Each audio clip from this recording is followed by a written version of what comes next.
Hi, or I am an alien interactions with Fernan Rock, I podcast. My invisible alien friend.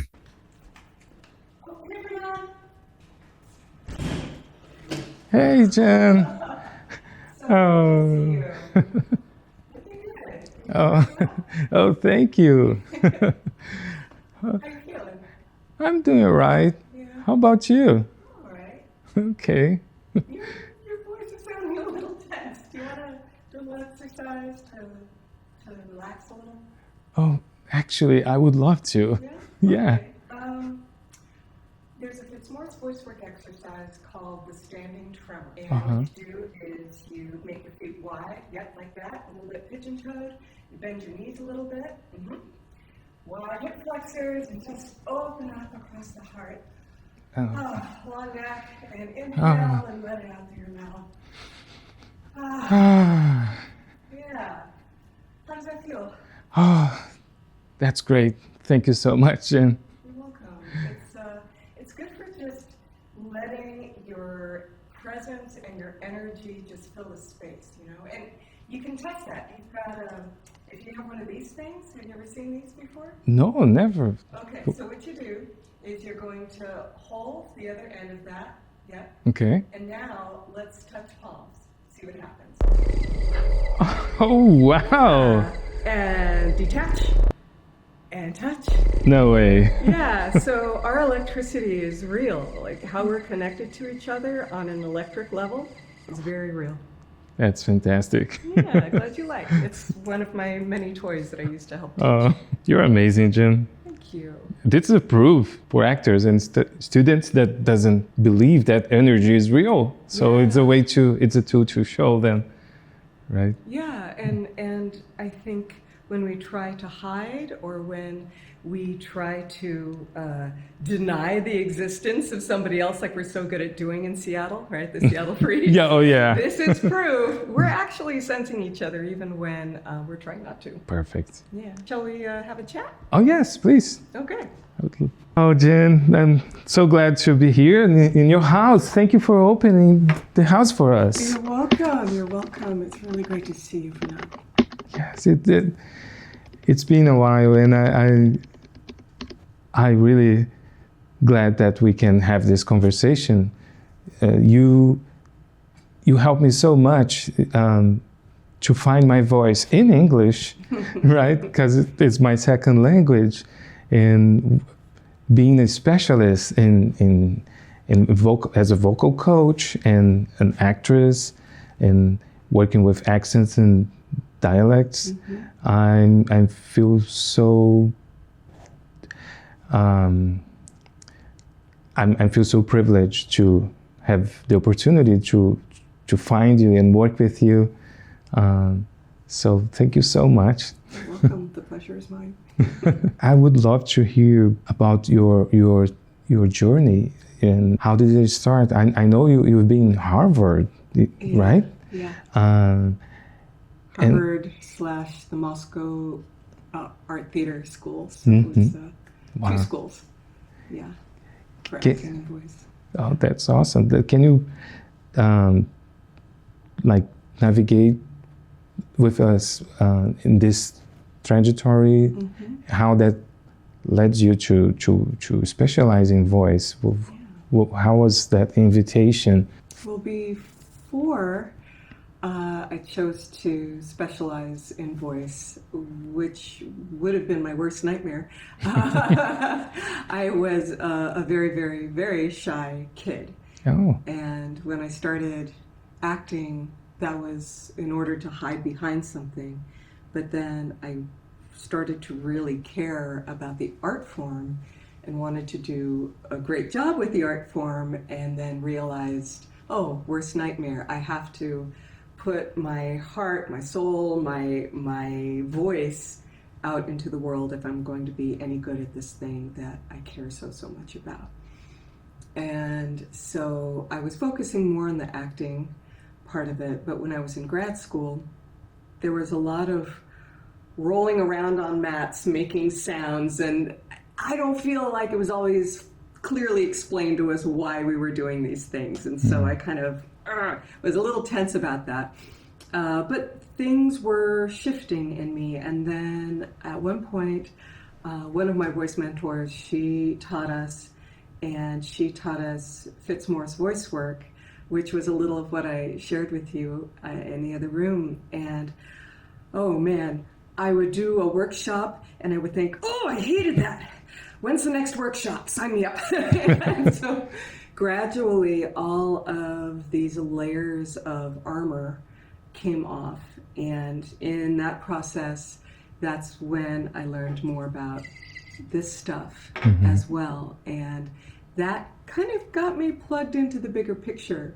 Now with accents and dialects, the same teacher was teaching us the International Phonetic Alphabet, all of that. And I thought, I can't wait for this class to be over. I will never need this. And then when I was living in New York, I got cast in a 24-character, 5-dialect solo show that went on tour called The Syringa Tree. And I was temping and cleaning apartments at the time, but I got this micro loan from the Actors Federal Credit Union and then flew to South Africa to just sort of take in the energy, the truth of it. And I met with a dialect coach when I was there. And that went so well that people started asking me to coach them. And I thought, oh yeah, I do have tools for this, the International Phonetic Alphabet and other stuff that I learned. So then it just kept going. And that helped me as an actor. But one of the biggest things I learned was that I think when we take on a different accent or dialect, and certainly language, I think we become different people, or we expand who we are. Like, do you feel like your Brazilian self is different from your American self? You know what I mean? Yes. Yes. I actually do. It's incredible how the way we speak interferes and vice versa of how we present ourselves to the world. Absolutely. It's hard, for example, to be funny in a different language, right? It is. That's why I think humor is the highest level of any other language you can reach. Yeah. When you finally start to be yourself in another language, so you can express yourself in totality. Yeah. I think it reminds me of how Chekhov is actually really funny. But so often when Chekhov is done in the States, it's not funny. It's all about the ha. But if you understand the perspective that comes with that sort of Russian sort of kind of, I am plodding my way through this situation, kind of a sense of humor, then it's really funny. But in some ways you need to add or wake up that persona that's lying dormant in your brain and heart, right? And that's done with language or accents and dialects. You talking about that makes me reflect about a lot of things that I figured out about myself in that experience of living here and speaking another language. For example, I just realized I used to speak a Portuguese that was not so casual. Yeah. As an actor and a director and a teacher, and a person who studied a lot in Brazil with an academic background as well.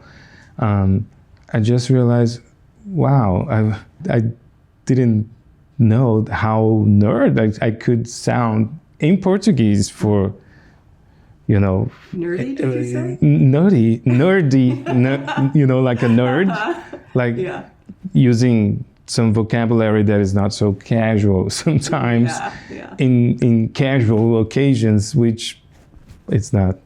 And then when I try to do the same in English, it was bad.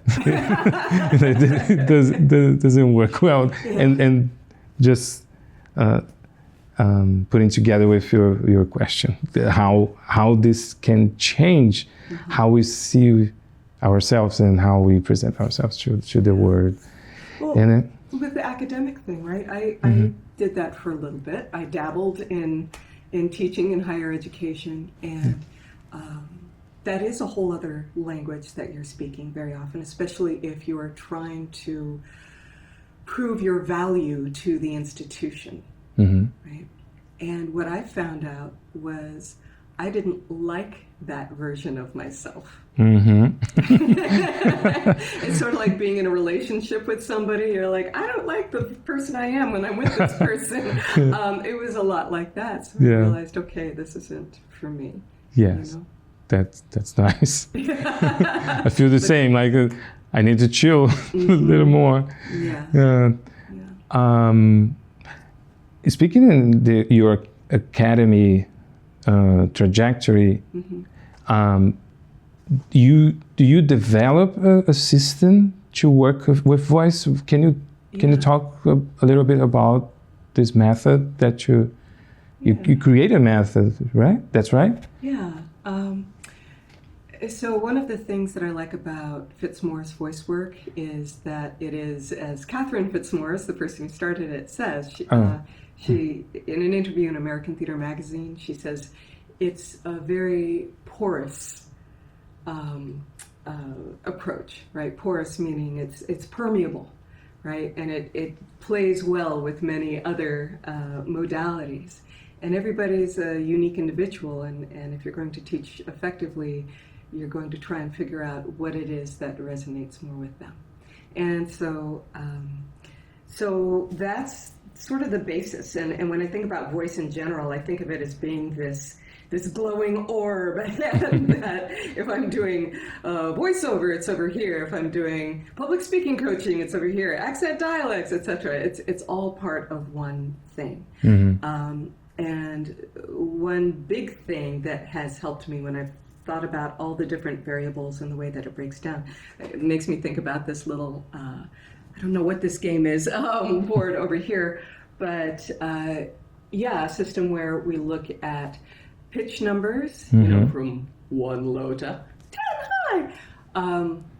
Laban qualities is the thing that dancers know, it describes the quality of a movement. Yes. Maybe float versus punch, right? Yeah.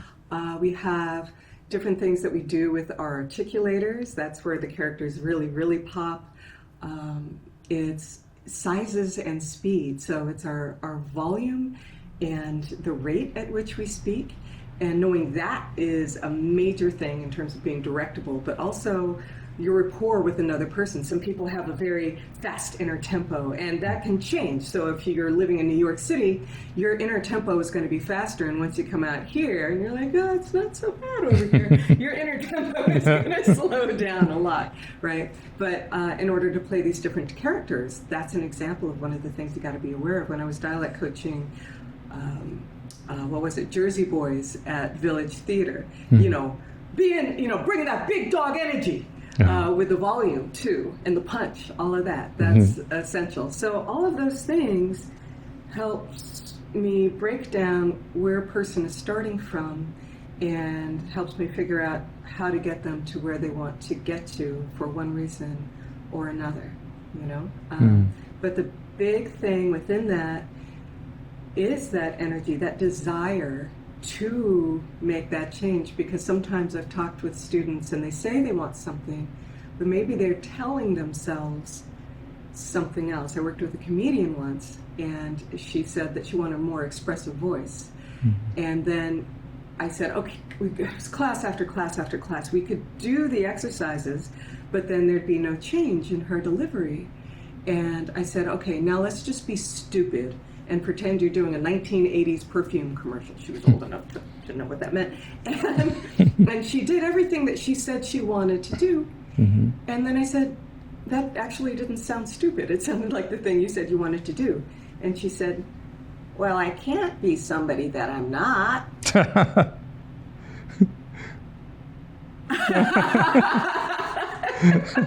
So, and with her situation, she grew up in a small Midwestern town where they had a lot of what's called the tall poppy syndrome. Have you ever heard that phrase? I wonder if there's a Brazilian version of it, where the poppy is the kind of flower, and they always say the tallest poppy gets its head cut off. So if you stand out, you get your head cut off. Oh. And that was that messaging that she could not let go of, even though a different part of herself wanted to. Right? So that's part of what keeps me interested in voice, and why I love working with individuals too, because everybody's like brand new treasure box. You know?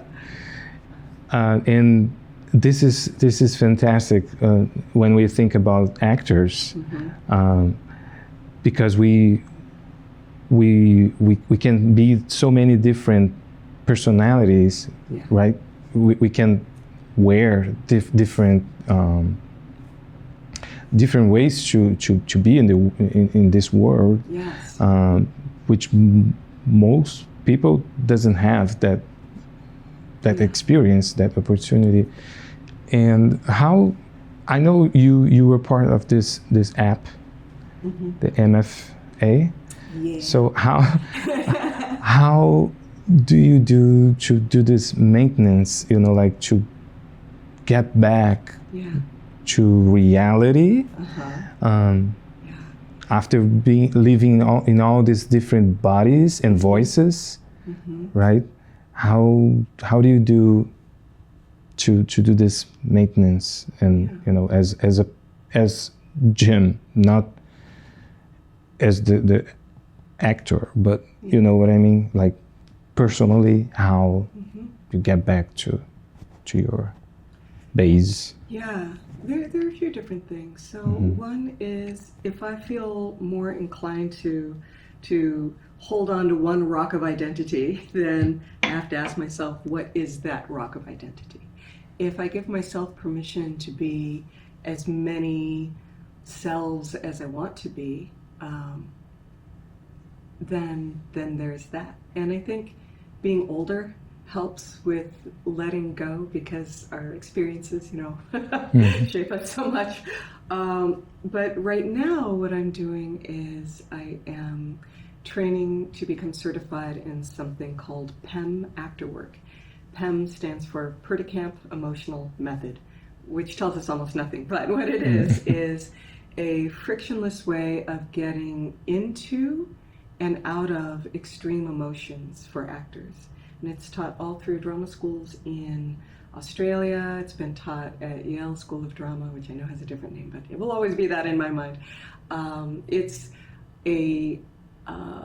a wellness methodology in Germany. The German government will pay for people to do this. And it has a lot to do with energy, centering emotions in your organs, sensing that. And without even having to come up with any backstory, attaching yourself to any trauma or magical as if assumed trauma or joy and everything. But, you know, a lot of our stuff is about conflict. You just let the energy and the breath take you there. And it does feel very, very real. But then you come out of it and you let it go, because you didn't put all that other stuff in there. It's pure energy. And then there are physical exercises to help you get into it and get out of it if you need a little turbo boost. But the main thing is this thing called a heel drop. You're standing and just drop your heels over and over again on the floor, because what that does is it'll jiggle the diaphragm, right? It just goes from here to there. It's connected. It's like the top of a drum. And when you're experiencing a certain emotion, you're looping a breath pattern. That kind of dropping will interrupt the breathing pattern of the emotion, which interrupts the emotion, so that you can start fresh. There's a lot more to it than that, but that is huge. It's major. It's the very first thing that we learn and what we do many times in every class. And you just start with a clean slate. And then you get to practice the experience of going into extreme emotion, getting out of it, and your nervous system is able to say, I'm safe. I'm 100% safe. And that's been extraordinary to experience, and it makes me eager to work on more extreme things. So, for example, in October, a feature film that I'll be working on, imagine a bunch of not-so-likable lawyers on a team-building retreat in the woods, and then Bigfoot. Maybe or maybe not everybody dies, but there's going to be some pretty extreme emotions, and I can't wait. I hope my character is absolutely terrorized, because now it seems like it's just going to be a fun roller coaster that I can easily step off of, you know? So, yeah, stuff like that. Wow, that's incredible. You mentioned this project that is coming up. I know you're in a new project with some of the artists from K-pop Demon Hunters. Yeah, K-pop Demon Hunters. Arden Cho, Wow. who is super nice. She plays Rumi in K-pop Demon Hunters. Wow. And Margaret Cho, big fan of Margaret Cho. Margaret Cho plays Arden Cho's mother. No, they're not related in real life, but it's a rom-com written and directed by Roy Shu, and filmed in the Pacific Northwest. Yeah. And it's about these two childhood friends who are trying to out-cheap each other on a wedding on a budget competition, because whoever wins gets their entire wedding paid for and then some. And then what happens to everybody's relationship as a result of that competition. And that also has to do with immigrant mentalities and, holding on to what you've got and why. And yeah, it's going to be a delightful film. I'm not sure when it comes out, but I think they're putting the finishing touches on it now, so I'm excited. Oh, that's amazing. Congratulations, Jen. Yeah. I bet when someone big like an artist that win an Oscar, look for any artist in the Pacific Northwest that works with voice, you will be the first. You would be the first, for sure. Now let's change a little bit. Continue talking about voicing, but now in a different aspect, because you have such a diverse and hyphenated portfolio, right? And in your resume. And one of them is writer. So can you talk about your book and how important was to bring that story in voicing about your ancestors? Yeah. Can you talk a little bit about your book? Yeah, the book is called Returning the Bones. Yes. And it's a historical fiction based on 10 years of interviews of my aunt, who, when I first met her, I was just looking for more family, because we had a small family and we were far away from any other family members. And I was in my 20s and I thought, this doesn't feel right. What's the name of your aunt? My aunt's name is, in the book, she's just called her nickname, which is Bibi. But Dr. Carolyn Montier. And I found her, and she was so welcoming. And that was an energy I was not used to. So as I got to know her, among many things, she was a psychiatrist, a surgeon, so many, just ridiculously accomplished human being. All of these stories would come out reluctantly, though. She was a very modest person, but it reminded me of Forrest Gump, meeting all of these incredibly famous people along the way and having some absurd situations happen. So I was interviewing her just to interview her, to know more about my own roots and just to connect with another family member. But as these stories came up, I thought, I need to remember this. I have to. And a friend said, hey, how about you apply for this grant and make it into a play? So it was actually a play first. And because of that previous show that I'd done, that was 24 characters, I wrote this show because I knew the style in which to do it. And this was 29 characters with, I don't know how many dialects it has in it. Probably at least a dozen. Then Book It Repertory Theater here said, hey, if you write the book, we will produce it, because Book It adapts books for the stage, but this is the first time in their 30 years they said, okay, you promised to write the book, and we'll say this stage production is for a book.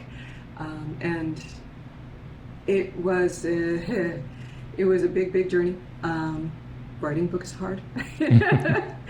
And I am so glad that I have this legacy to leave for my son, even though there's all this magical realism and ridiculousness in it. There's still plenty of actual history, and so I feel like I was able to create a generational bridge. And now I know that one of the most fragile things in the universe is a family story, and so I'm that much more glad that I've been able to do that. And it's brought other family members out of the woodwork who have reached out to me, to the point where I was looking for that just one more relative. Now I know about 70 more relatives, and it's the gift of a lifetime. Wow. So you never know what writing this book might bring you when you write your book. This book for me, it's been a healing process. At which I'm in the middle of it.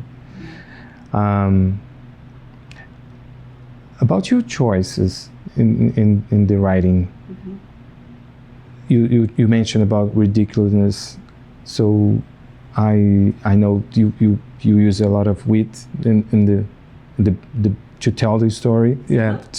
What leads you to that choice? You're not trying to sugarcoating the story. No, there's some brutal stuff. I know. That's why I'm asking about your choice to try to bring more humor in the story, the way that you tell the story.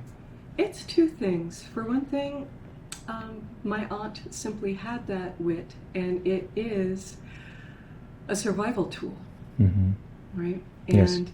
I think, especially looking big picture at where she was in history, her grandmother Sarah would say all the time, you may not see it in your lifetime, but change will come. So she was thinking in terms of lifetimes. And when you're able to take that perspective, I think that is one of the things that helps with the humor. Another reason was actually inspired by voice and breath work. When people are tense, when those muscle fibers are contracting, they are literally less receptive to whatever it is that is being shared with them, either live, vocally, or even on the page. So if people are laughing a little on the way, they open up their hearts. I'm thinking of a friend of mine who is a Vietnam vet, and he said, I don't know why, but your book helped me heal from that.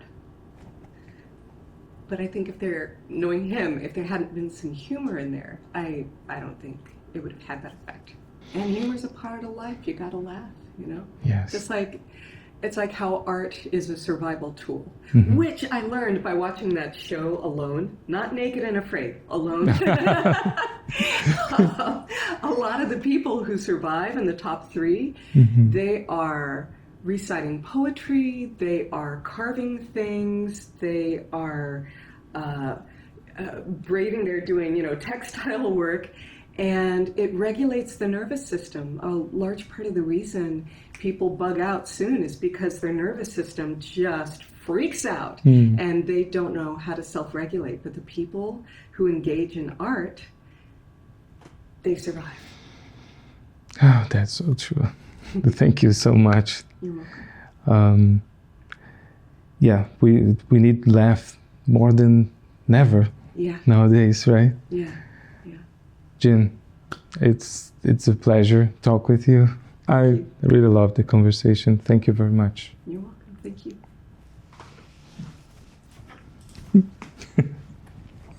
Yay!